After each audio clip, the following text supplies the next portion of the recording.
And finally, the Basis Project first conference has the very first public appearance of the infamous James Casbolt, aka Michael Prince. Let's make it very clear, on most normal levels, James comes over as a fake and a fraud. If you look very carefully, people say he's lying.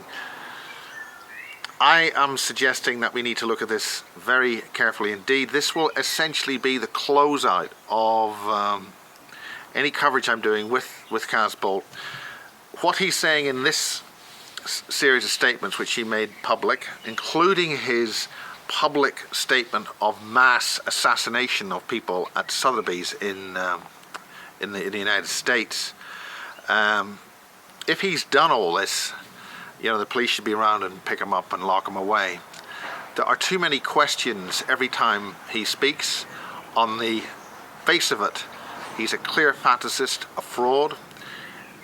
During this lecture, certain people contacted me and confirmed that he did assassinate a drug dealer in Hyde Park, which he mentions in a previous basis.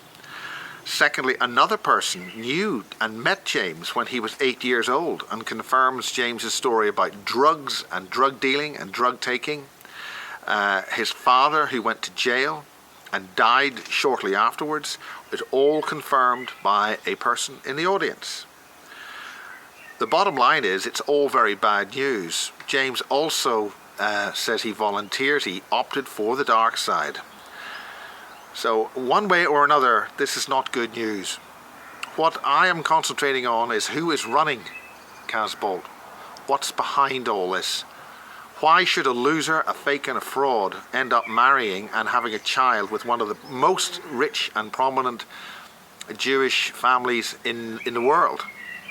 Why would they bother allowing their precious daughter to even associate with such a loser, a fake and a fraud? There are too many questions here. And for this reason, the Basis Project presents raw data for others to analyze and check and do their own research for. So this is James Casbolt, that is Michael Prince, at the very first Basis Project conference in the Barge in April 27th, 2014. Fake, fraud, fantasist, or something else. Make your own mind up, do your own research. Look at things in the broad, in the wide, and in the close up, and be very careful where you tread on this. This is the matrix we're dealing with, to use a rather overused word. Be very careful. And I'm fully aware that I'm playing with fire. And the gecko, or the gecko, the lizard brass artwork on the wall, specially put up just before the conference started, is the Celtic sign of fire. So yes, we are playing with fire here. Michael Prince at the Barge, April 27th.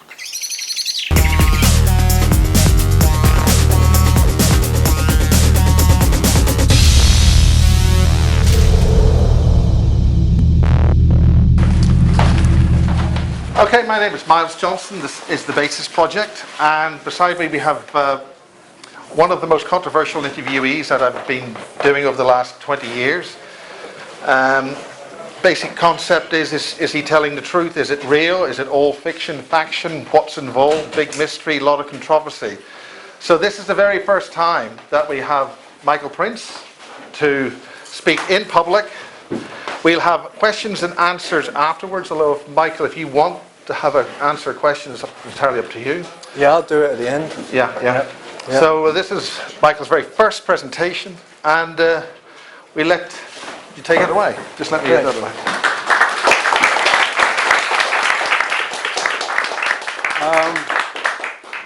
Okay, so you all know me. Let me have a look at you all. So who here is familiar with the Maya Inc. crime family? Raise your hands. Nobody? One? Okay. That is my son is part of that family in America, and that is a Rothschild family. And the family it's the most financially and politically powerful family in America. And it's, I mean, the family is effectively a sex and death cult.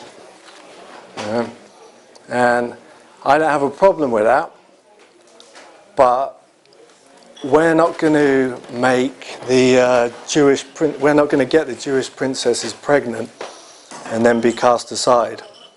You know, that's the bottom line with it.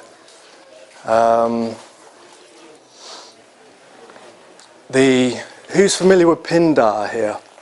The head of the Illuminati, a few people, okay? His identity has never been revealed before, and that is the father of my wife. She's still legally my wife. Is Pindar, and his name is Hank Meyer. He's a billionaire in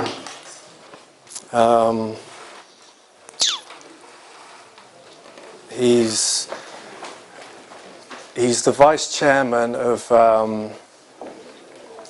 the Gerald Ford Presidential Foundation, and you can all go on that website. You'll see him listed there as like I said, the vice chairman. And if you go into the officer and trustee section, you'll see the officers and trustees listed there, his close friends, as Henry Kissinger, Donald Rumsfeld, Alan Greenspan, and a few other well-known names in that family. You know, they're trying to steal our genes in that effectively and breed us, our bloodline, into that family, because it's a Jewish family. And you know, we're not going to, like I say, we're not going to make these Jewish princesses pregnant and then have our babies and then just be cast aside. You know, that's not going to happen. They run the financial power on the ground, but when it comes to technology, I have that power, and which is equal to their power, and is effectively it's more powerful. I mean, you all know my history. I was so you'll say you don't, okay. I was raised in a Jesuit orphanage in Canada, in British Columbia, and I spent from 1976 there to 1979 in this place. I've been involved with Opus Dei heavily. I've been involved with the Vatican heavily, and I was indoctrinated into MI6 SIS at 5 years old, and I was trained. I came over to England in 79. You know, I settled into England in the early 80s with a foster family.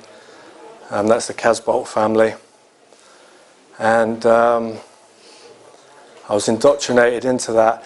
I started live operations in my teens with them, and that was under the cover of drug wars in London and in areas like Brighton.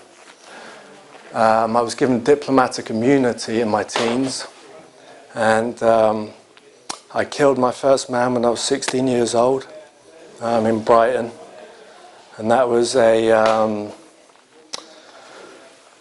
child porn ring that was being run there.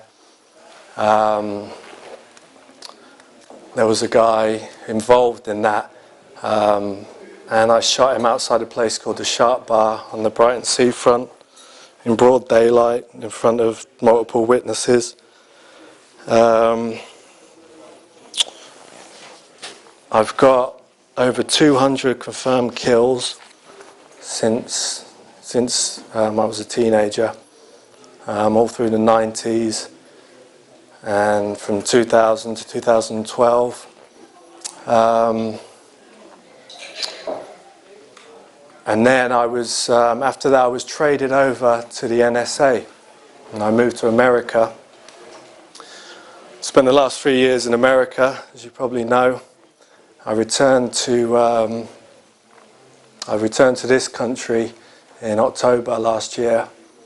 I was effectively forced out of the country for legal reasons, and I'm wanted nationwide in America. I've got an extradition warrant for me in America. No matter what state I enter America in, I will be extradited to California to stand trial.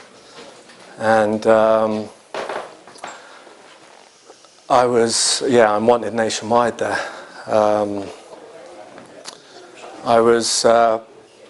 I entered the U.S. Army in 2012.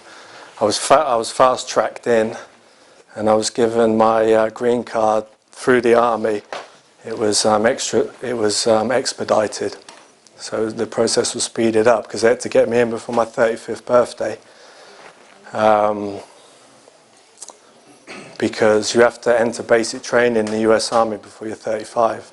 I'm 37 now. I was in something called the Future Soldier Program before I was officially enlisted into the US Army. And I was on that program for around 12 months. And then I started basic training at a place called Fort Leonard Wood in Missouri. And I was put into the most elite unit, most elite infantry unit in the US Army, a group called Echo 210. And I spent 9 weeks basic training with this unit at a place called Fort Leonard Wood in Missouri. Then I was shipped to a place called Fort Sam in Texas, in San Antonio there. And I spent about a year there. My son was born on my birthday, December 28th.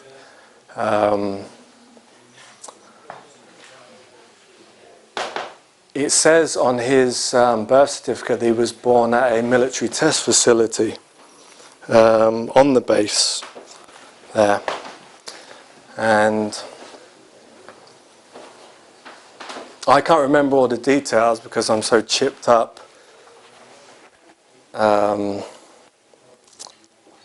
But he was born at the end of 2012.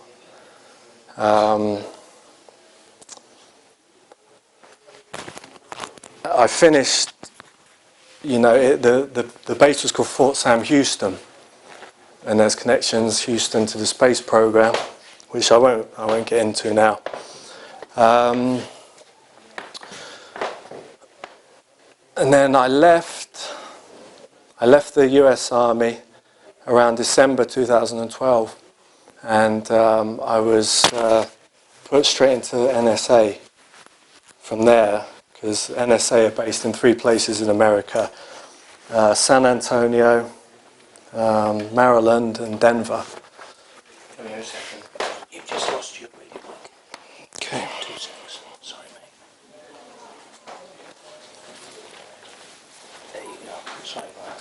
That's all right. Right, cheers, man. Thank you. So where was I? Yep, I was put in, recruited out the I was recruited from the Army into the NSA in 2012, and I was again working as an assassin on an assassination campaign there against a Rothschild banking family. A lot of that was in New York. You've probably seen the pictures of me with the Duke of Marlborough at Sotheby's in New York. And we were officially, I mean, Miles has seen some of the documentation from NSA with my name on it. Officially it was the NSA, but I was working with a unit, it was actually Opus Dei again, in the Vatican. And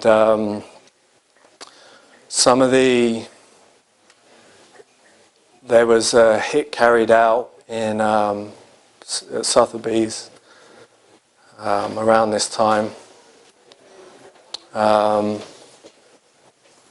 It was against Evelyn Rothschild. Who's familiar with Evelyn Rothschild? A few people, yeah. Probably richest man in the world. Not a billionaire, actually a trillionaire, this guy. So rich that the man can build colonies on Mars, believe it or not. And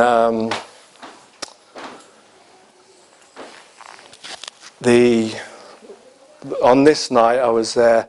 By the time my son was 6 months old, he'd already been on 14 plane trips around America to different states. And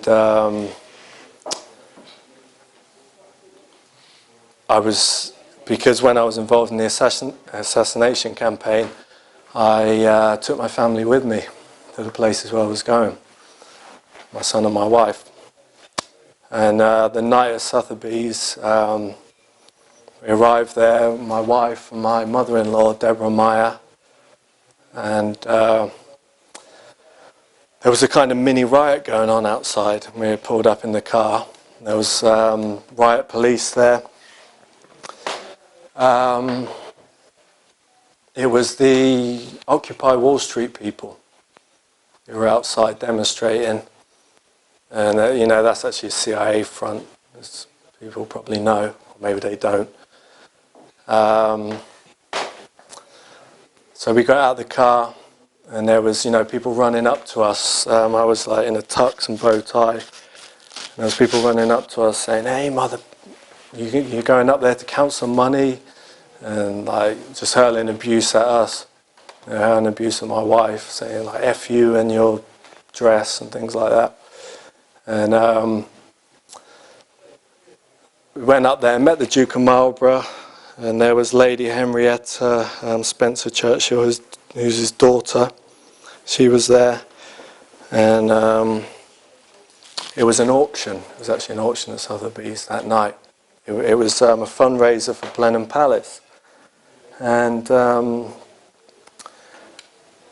we sat down, we had our meal and everything, and the Rothschild entourage was sat. We were sat to the left.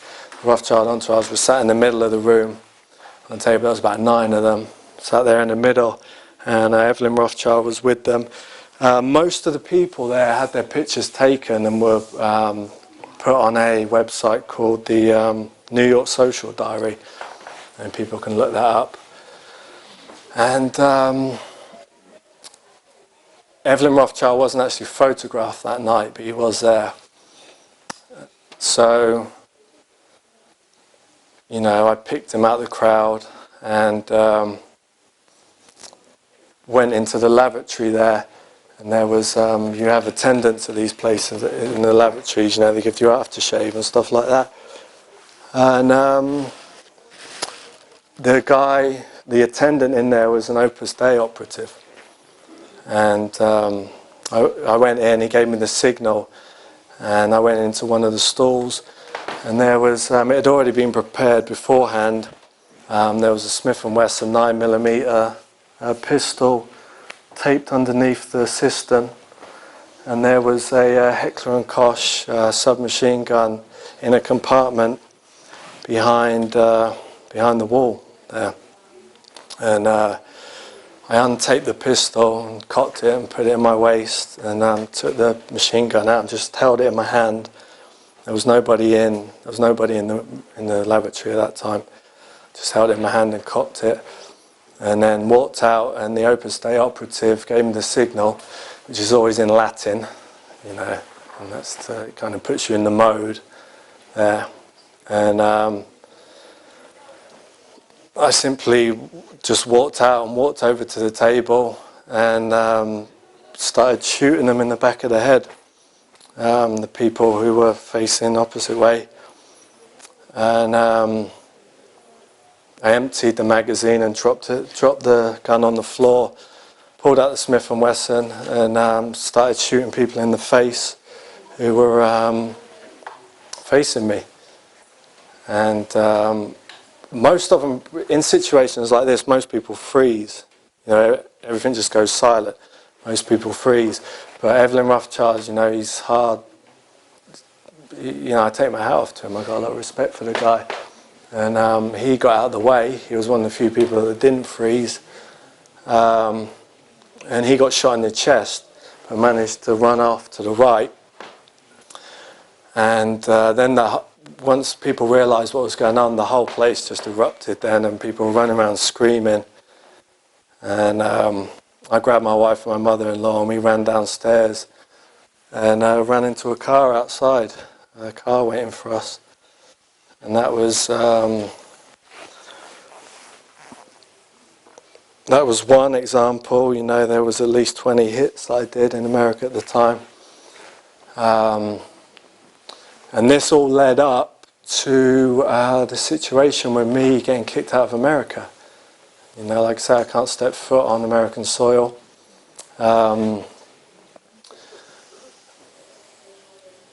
It was all set up for once the baby was born, and he was born on a military test facility at Fort Sam. It was all set up that once they got my genes, they would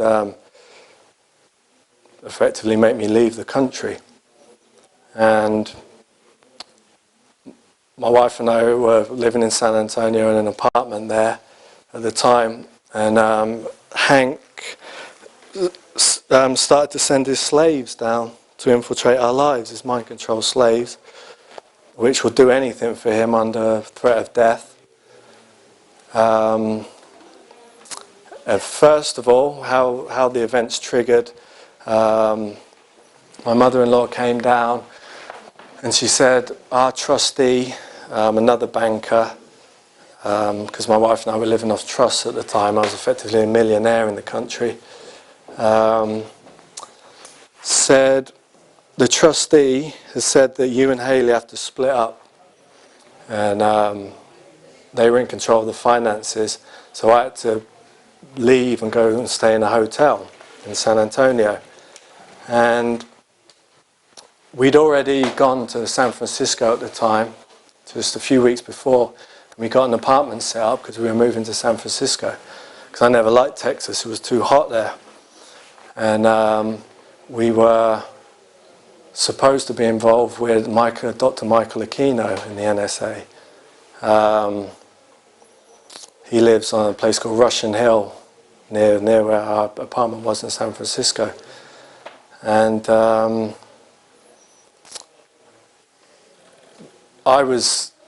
I effectively had to leave my family of being separated because I had no financial clout because the trustees and bankers were in charge of our trust. So I had to leave and go to the hotel with my wife and son, travelled up to San Francisco to with my mother-in-law to go up there. And you know, I ended up staying in the hotel for a month, and towards the end of it, you know, San Antonio's crawling with NSA operatives. They approached me again and said, we want you to pick up documents from Fort Sam which relate to your involvement in the US UFO program and the space program. And we want you, there's photographs of your involvement, there's documents, there's signatures, and we want you to collect these documents from generals at Fort Sam, and then we want you to publicize these documents as proof for what you're saying. So they delivered a car to me outside in the car park, and it was a blue Mini Cooper with the number plate was 007 SBC. Miles has seen the pictures, Miles publicised the pictures of that. There was an NSA sticker in the window, a Fort Meade, Maryland sticker, Department of Defense. And they delivered the car, and they said, we're sending you a partner to go and collect these documents from Fort Sam. Guess who turned up? Max Spears turned up, another NSA operative, and was supposed to be here today, threatening to come here, but he's not because he's a coward. And he turned up, and we drove to the base, met with the generals, picked these documents up, and drove back to the hotel. And we were sitting in the car, and we were just chatting, and he pulled out a pistol from his belt and just aimed it like this at me and shot me in the head with it. And then stole the documents and walked off with them. He was living in Dallas at the time, and I was down in southern Texas in San Antonio. You know, the guy is like programmed by the NSA to be like my ultimate stalker. You know, the guy's got like a homosexual crush on me, and everywhere I've been in the world, he gets sent by the NSA to follow me there, and it's been happening my whole life. When I was in Brighton as a youngster, he was there in Brighton. When I went to Texas, he came to Texas. Like I say, he was in Dallas, I was in San Antonio. After all these events, I followed my wife up to San Francisco. He followed me up to San Francisco with his girlfriend, who was his handler. And he was trying to move into my wife's apartment. He was saying the documents included my wife's Monarch triggers. My wife's a presidential model through Gerald Ford in Michigan, near where Kathy O'Brien lived in Muskegon, and it had all our codes on it, which you can get her to do anything if you got the codes, literally anything. You know, if you can tell her a horse is an elephant, and she'll see an elephant. And like I say, he shot me in the head, made off with the documents, and I was I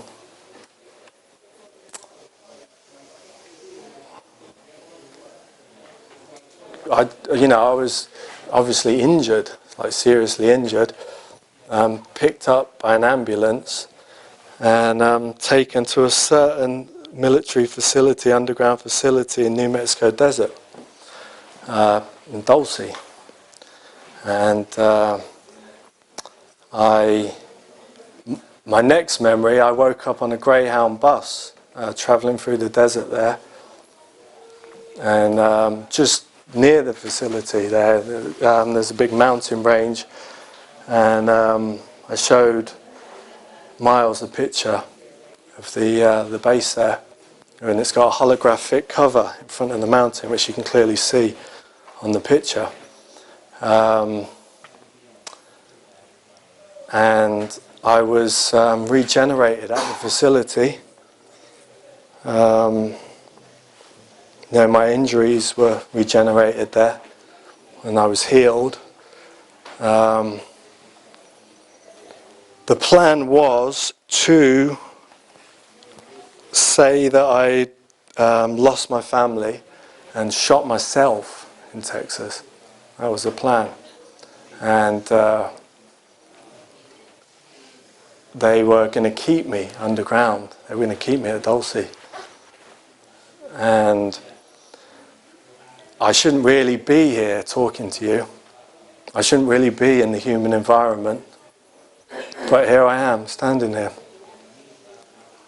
So, and I'm able to tell you this. I was regenerated at the facility. Then I was kept in a cell there. And like I say, they weren't going to let me out. They were going to keep me down there. But I managed, by bust myself out of the facility, which has happened before. I've been kept on military bases, under arrest at military bases, and I've got myself out of them. It's very hard to constrain me. It's hard to contain me.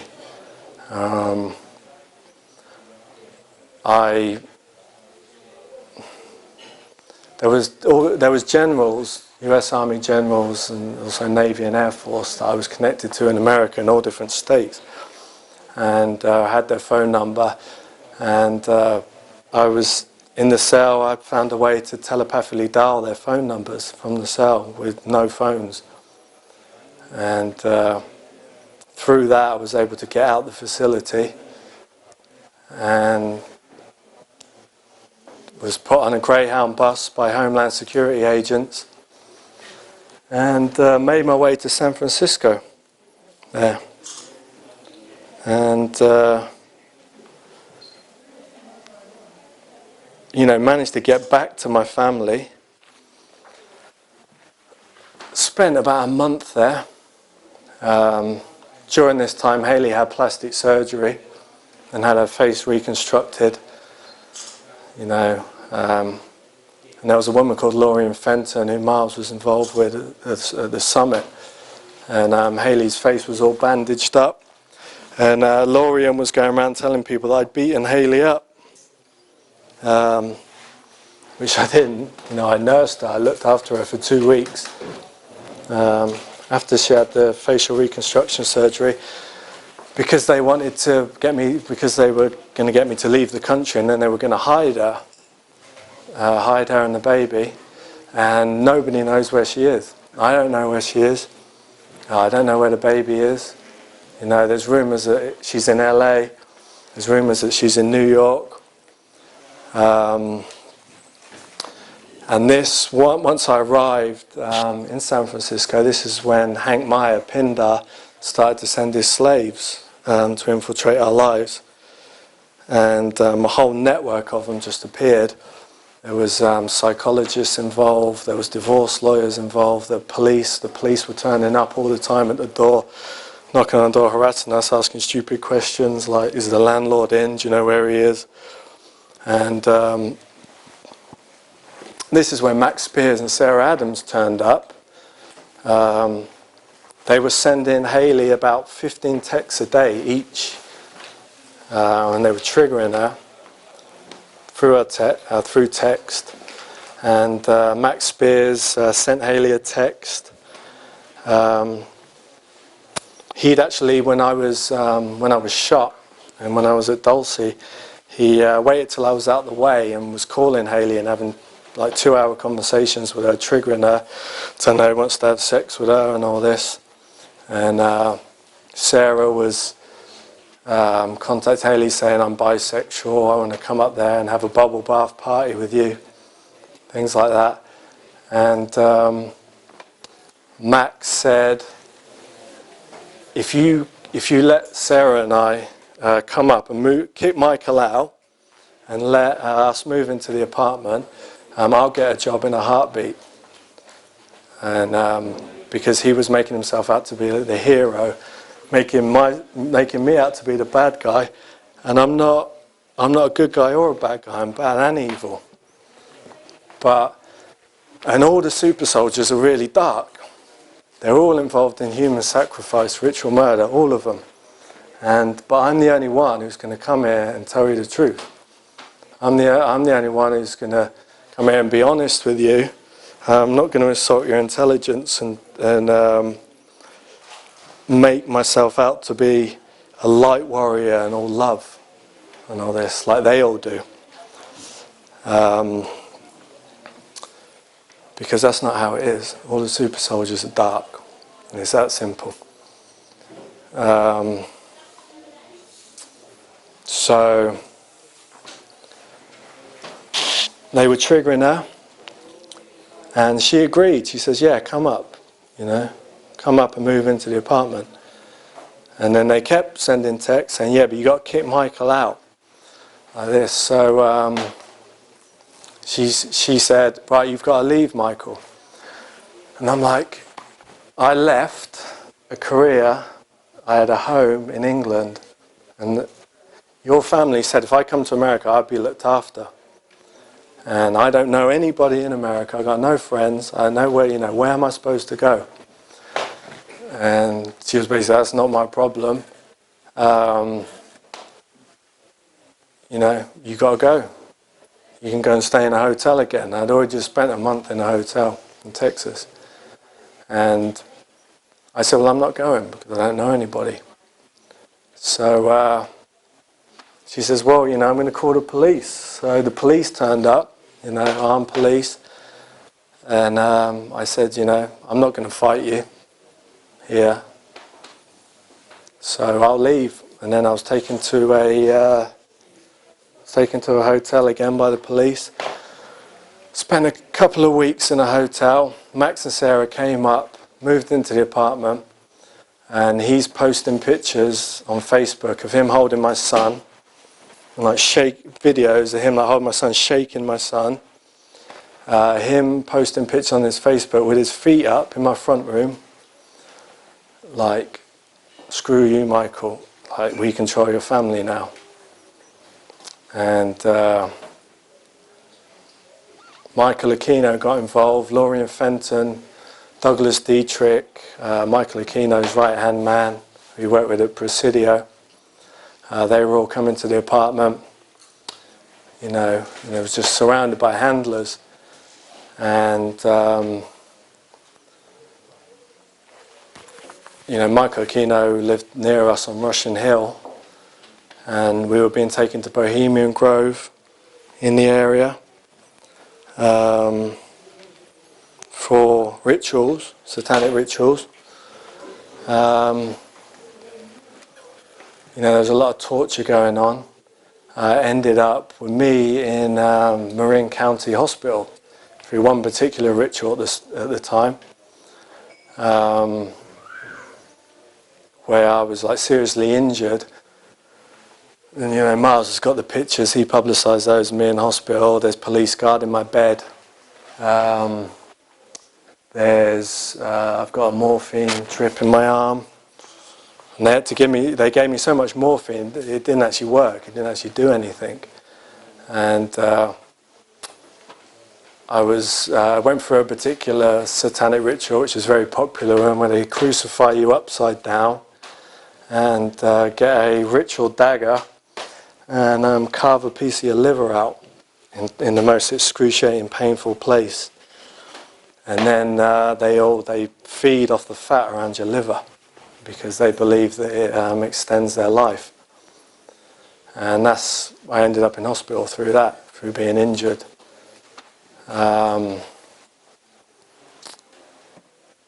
then I knew I was taken in by Defense Intelligence Agency, one particular person. I stayed with him in LA after that to get out of the area, or actually San Bernardino, near LA. And then I returned to England. Can I ask a last question? What is a super soldier? What is a super soldier?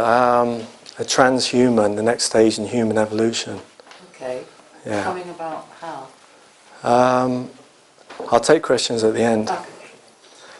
So, I was placed in a tiny little flat with my mother,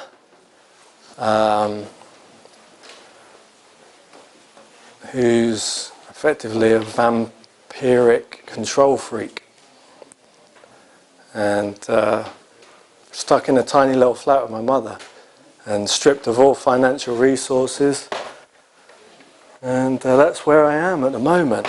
So, and how long have I got left? 10 minutes. 10 minutes. Right, I mentioned the list then for the last 10 minutes. Because I grew up in this Jesuit orphanage in Canada, and because I've been involved with the Vatican, officially been involved with SIS, MI6 and NSA all my life, but unofficially it was run by the Vatican. supported by a lot of soldiers who are in Opus Dei, religious fanatics who are suicide soldiers. And these people, they wear cilice around their leg for 2 hours a day to self-mutilate themselves. It's who here is familiar with a cilice? Over there, okay. Yeah, it's a band with all like blades and nails on the inside, and they pull it really tight. They have to wear that for 2 hours a day to mutilate themselves. They mutilate their backs every day through self-flagellation, because they're suicide soldiers. They've been conditioned since they were children for suicide missions, and a list has been drawn up of people who are involved in what I've just mentioned, who are involved against me in what I've just mentioned, and around 50 Opus Dei soldiers have been sent out against these people all over the world, and they can't be recalled now. They've been sent out. Even if people in the Vatican, even if myself wanted to recall them, we couldn't, because they've gone dark. They've changed their identities. They've all taken vows of poverty, so they can't be bought off by the billionaires. And like I say, they can't be recalled, and they've been sent out. The list was published, and already there's about 3 people on the list who have been murdered, and this will continue to happen, and I can't stop it because they can't be recalled. It's that simple. They change their identities. Nobody knows where they are. Nobody knows who they are. So, in essence, a civil war has broken out amongst the super soldiers, and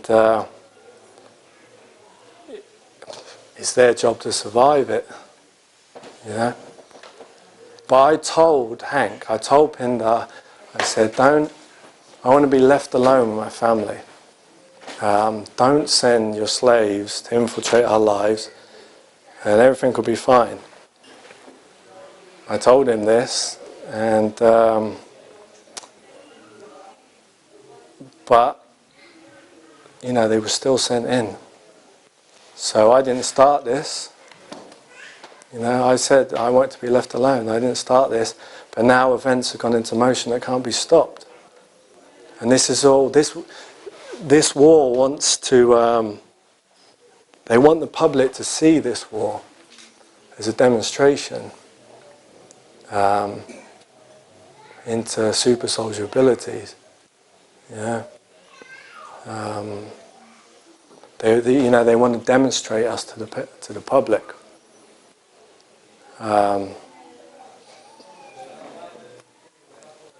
Like I say, Max Spears was in Brighton, followed me to Brighton, followed me to Texas, followed me to San Francisco, and then followed me over here now.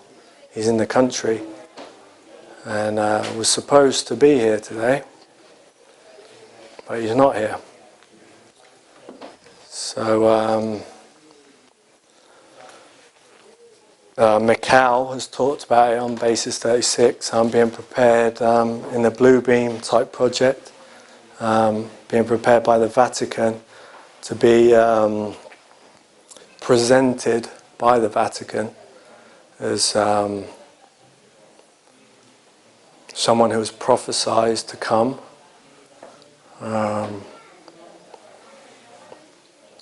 A figure named Peter Romanus, and this is all supposed to be a big public demonstration so the public can see what's going on. And it's very dark. I'm supposed to talk you all through it, I'm supposed to talk the public through it. So there's not mass panic.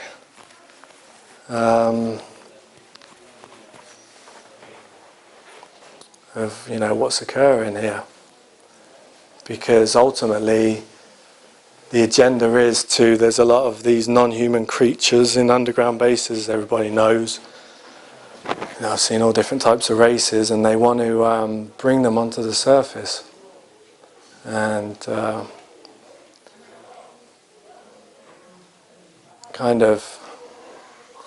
they want to trigger the age of Set. They want to trigger mass chaos in society. And,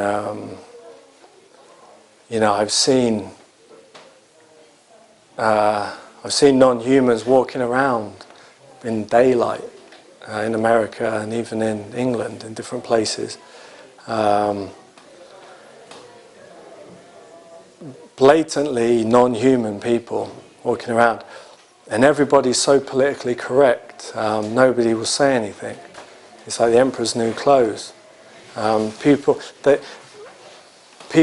think they're deformed and don't want to be rude, don't want to stare, because they got everybody in a trance. I've seen one guy walking along in a leather jacket and sunglasses on, carrying a briefcase with dinosaur hands. As bizarre as that sounds, big like dinosaur hands with claws on, big nails on the end. And it's not any shape shifting. This is what he looks like. And people don't want to look. People don't want to stare because they're politically correct. I've seen women in Michigan with extended necks, extended heads, walking around. And then people doing double takes and then looking at the ground. The whole thing is to trigger the age of Set. It's kind of the age of chaos. And they're doing this with, they're spraying a lot of blood, they're spraying human blood in the air. And other things. And this is creating very much, Age of Set as a sexualized society, and this is causing pedophilia to become rife. It's happening in 1 in every 3 households now, pedophilia, because of all the blood they're spraying in the air. A lot of people are DID, they don't realise they're fiddling with their kids. Like I say, the agenda, this is where it's all moving into. It's not even moving into, it's happening now.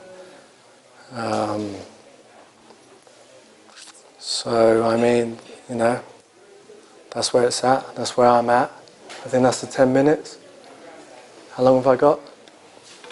Okay, if we have a quick break, then Tony Topping or just a quick Q&A and that'll be it. Okay. Yeah. Or do you want to do a sole Q&A with yourself? Yeah, you can do a Q&A, that's fine, yeah. I'll just ask me whatever you want. Okay, well, the material that Michael or James is referring to is on the Basis project. We've shot Basis 24, which has got the Gridkeeper in it, and a couple of others, and a long interview with Michael in Cornwall. And that will be put out in maybe 6 or 7 weeks till I get the back archive together.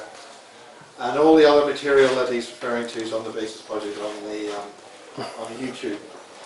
And some of it's on your site you're pointing. Do you have a website? Yeah, there's a new website, yeah. jamescasbolt.co.uk. Yeah. So if people want to refer to this, they can. And there's lots of forums on the internet about this. There's an awful lot of controversy about this, and a lot of toing and froing. So, okay, anybody want to ask questions? Yeah. Like I say, it was the Vatican where I grew up in the Jesuit orphanage in Canada, a place called the Q552 facility. It's in a little small town in the Rocky Mountains called Nelson. And I grew up for the first 4 years of my life there, from 76 to 79, and then was put into a foster family in England. But that wouldn't make you take part in all this sort of stuff that you've been part of. I mean, it must make you terribly unhappy. No, I mean, I've enjoyed it, to be honest. So, my body's been changed. My whole brain chemistry has been rewired to enjoy killing. So there's no regrets. Yeah. If you've killed so many people, and certainly in a very public situation like at Sotheby's, you know, this business with Evelyn Rothschild, I mean, there must be a public record of him being shot, people being shot in the face, people being, you know, killed. I mean, have you looked for that in the newspapers and seen anything? There's been some of the murders have been publicised. The one in Sotheby's was brushed under the rug. That was never publicised. There's going to be a lot of people in that place to brush that under the rug, though. Yeah. I mean, This was the man that got me into this network, got me close to the Rothschilds, was a friend of ours, a man named Peter Lydon, and his picture's on the New York Social Diary. There's actually a picture of me in the this is the New York National History Museum. Miles publicised that picture. They got an artefact out of the cabinet. It's a large topaz called the Brazilian Princess, and I'm holding that. And Peter Lydon standing behind me. He's actually Princess Diana's cousin, Peter Lydon, and he advises Prince William and Kate Middleton on philanthropy, what charities to give to. And he was a friend of my wife and I. He was the one who got me close to the Rothschilds. He was the one who invited us that night in Sotheby's to the place. So some of it for revenge will happen to Diana. do you think your story is hard for people to believe? It depends where people's heads are at. You know, I produce a lot of proof to what I'm saying. Obviously, it's really disturbing for some of us to see you say that you enjoy killing. Yeah. Going back to when you were growing up, you were desensitised, however you were programmed. Yep. From a young child. You wouldn't, if you had a gun now, would you enjoy killing us, or is it only when you get triggered to kill us? Well, I mean, Where does the line you haven't done anything to me. yet? No. You know, you said the guy that sprays the aftershave, he said something in Latin. Yeah. You programmed in some kind of way that will set a trigger, so therefore you are not you anymore, and that other alter of you then enjoys the pursuit. I'm still me, I'm just more pumped up. It activates a lot of the implants in my body. You know, especially some of the ones around the back of my neck. It's like a kind of crab-like insect. And they go up and they're in the back of the meat of my brain, these implants. How do you feel about that? It's uncomfortable. Do you feel violated? Do I feel violated? No, I volunteered for it. I don't feel violated. I got no regrets, and I wouldn't change any of it. But it's uncomfortable to have all this stuff in my body. I always have to do things to take the edge off it. You know. And that particular implant just makes you more aggressive, makes you more pumped up. And that's what's activated, for instance, at Sotheby's by the Opus Dei guy. Yeah. So when did you have the implants? They were put in, I started to be kind of cybernized, quote unquote, in the orphanage in Canada when I was a child. So you didn't volunteer for it then, you was led? Well, you could say that. Yeah, but all that stuff started to get put in as a child, you know, and it slowly grew with me. So you're saying the Vatican's an evil organisation? I've gone past any ideas of good and evil. It's about survival, you know. So I wouldn't call it good or evil. It's good and evil. You know.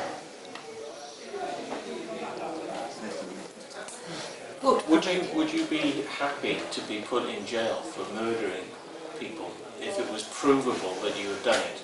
Would you like to sort of spend your life in jail? Because I mean, talking about what you claim to have done seems to me like if you give the proof, there's a one-way ticket to jail. No, I wouldn't like to spend the rest of my life in jail. Definitely not. But bottom line is I've got diplomatic immunity, so I'm not going to jail. Can I ask you, Michael, how long it will be with you? How long will it be, do you think, before you snap and the innocent suffer? I'm in control of myself. Do you think you are? Yeah, I know I am. Do you think it could happen that the innocent might suffer No. with you after what you've said? No, I don't. You don't think that? I'm not going to go out on a killing rampage with an AK-47. You know, I'm calm, I'm in control. I plan what I do. I'm rational. Yeah. Promise. Promise, yeah. Yeah. Speak up. List.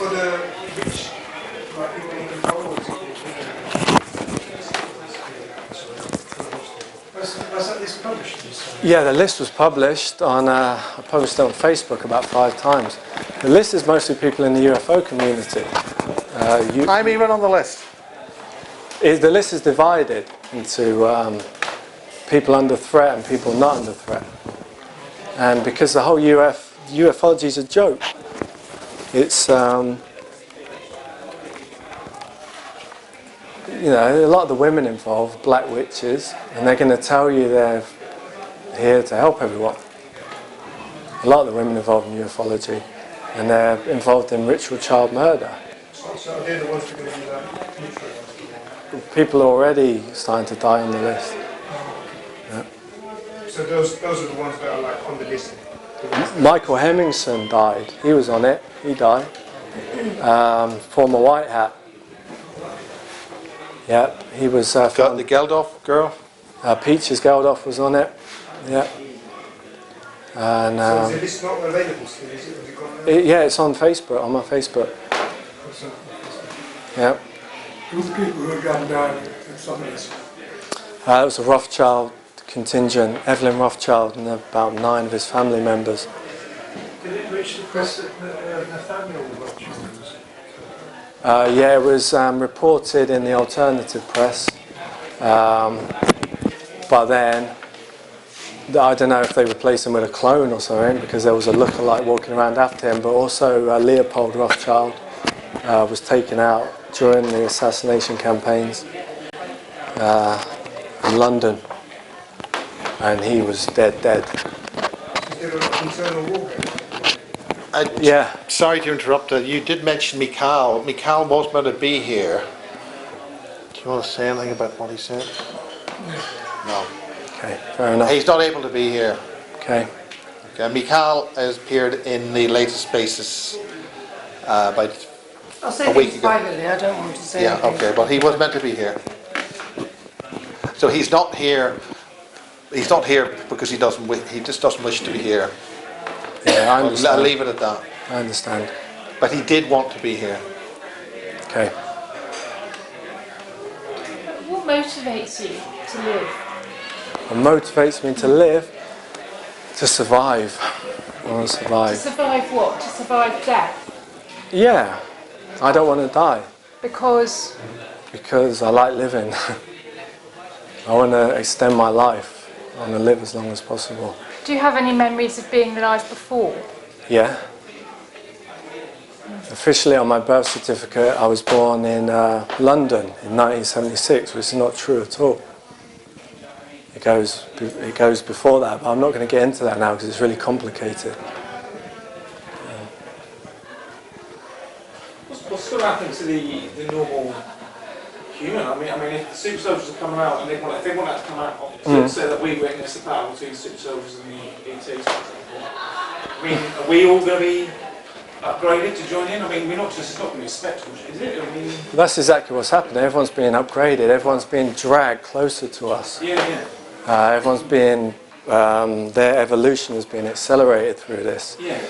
And that's why, they're spraying so much blood in the air and things like that. Yeah. So does that mean we're all going to be... Everyone's being dragged closer to us. Any way to prevent this with all the blood and stuff to refrain from affecting the consciousness? It's supposed to happen. It's changing everybody. Like I was saying, the age of set is a sexualized society. And, it's making changes. I mean, Michael, you've been saying an awful lot of stuff to a lot of ladies. What do you have to say to them, or what that's all about? I mean, it's ridiculous to say that I annoy females when I've got lines of women contacting me, like groupies.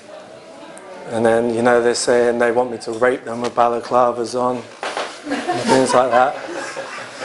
So, it's like... Okay, any last questions? Because we've only got about a few more minutes before Tony has to go. Do you want to go up? I can do, mate. If you just stick that microphone on. Is James going to stand with me?